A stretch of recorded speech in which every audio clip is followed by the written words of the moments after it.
সত্যি বলতে মক্কায় গিয়ে আমরা যে প্রশান্তি অনুভব করি আমাদের হৃদয়ের মাঝে, এটি দুনিয়াবি আর কোথাও গিয়ে এই প্রশান্তি অনুভব করা সম্ভব নয়। لبيك اللهم لبيك لبيك لا شريك لك لبيك إن الحمد والنعمة لك والملك لا شريك لك لبيك اللهم لبيك لبيك لا شريك لك لبيك। তারান্নুম খুবই ছোট, কিন্তু ছোট হলেও তারান্নুম তার কাজগুলো করার ক্ষেত্রে খুবই ডেডিকেশন দিয়ে সে তার কাজগুলো করার চেষ্টা করে। আমরা সবসময় আল্লাহর ঘর টিভির মধ্যে দেখছি। আমি যখন সামনাসামনি আল্লাহর ঘর দেখছি অনেক ভালো লাগছে। আমি আল্লাহর ঘর আবার দেখতে যাব ইনশাল্লাহ।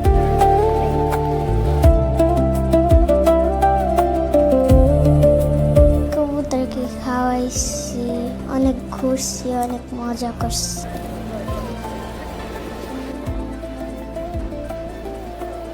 আচ্ছা তারান্নুম, তুমি তো অনেক সুন্দর গান করো, তুমি কি কারণে গান করো? আমার কাছে গান করতে অনেক ভালো লাগে।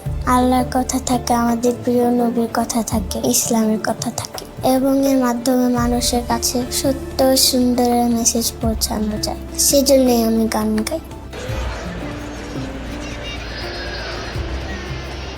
ইসলামী সঙ্গীত অঙ্গনে আপনি বরাবরই এমন কিছু কাজ উপহার দিয়েছেন যা বাংলাদেশের স্পিরিচুয়াল জনরার সৌন্দর্যকে নতুনভাবে তুলে ধরেছে বিশ্বের কাছে।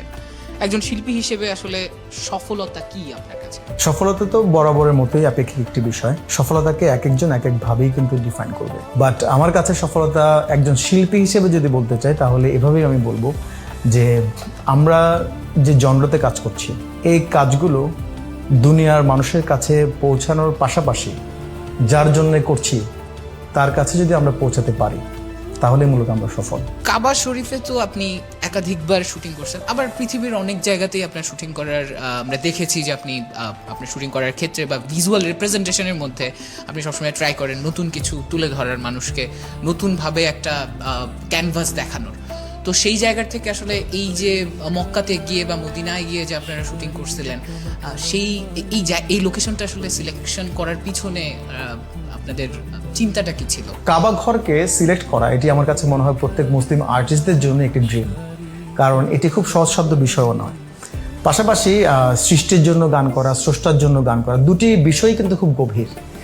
আমরা যদি দেখি যে আমাদের হৃদয়ে যে আমরা লালন করি আল্লাহর ঘরকে, আমরা আল্লাহর জন্য গান করছি আর আল্লাহর ঘরের সামনে দাঁড়িয়ে সে কথাগুলো বলছি, এই বিষয়টিকে যে আমরা সাকসেস করতে পারলাম যে আল্লাহর ঘরের সামনে গিয়েই আল্লাহর কাছে বলছি, আল্লাহর কাছে সামনে দাঁড়িয়ে বলছি লাব্বাইক, এটি একটি অন্যরকম প্রশান্তির একটি বিষয়।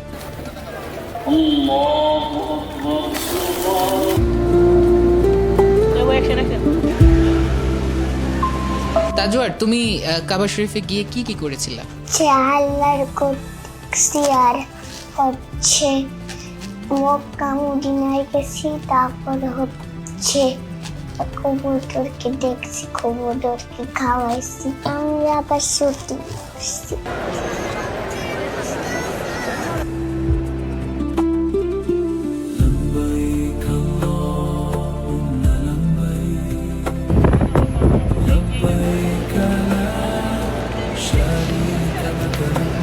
এই ভিডিওতে প্রকাশিত সমস্ত সংবাদ এবং তথ্য বিভিন্ন সূত্রের উপর ভিত্তি করে পরিবেশন করা হয়েছে।